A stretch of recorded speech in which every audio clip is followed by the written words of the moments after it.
Next, let's look at the details and show some function buttons. Now press the power button, backlight button,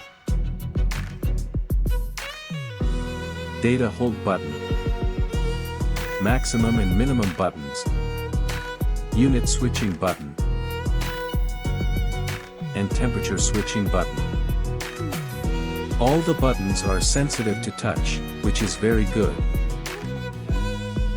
Finally, let's take a look at the test performance of the 8806 anemometer in the wind tunnel.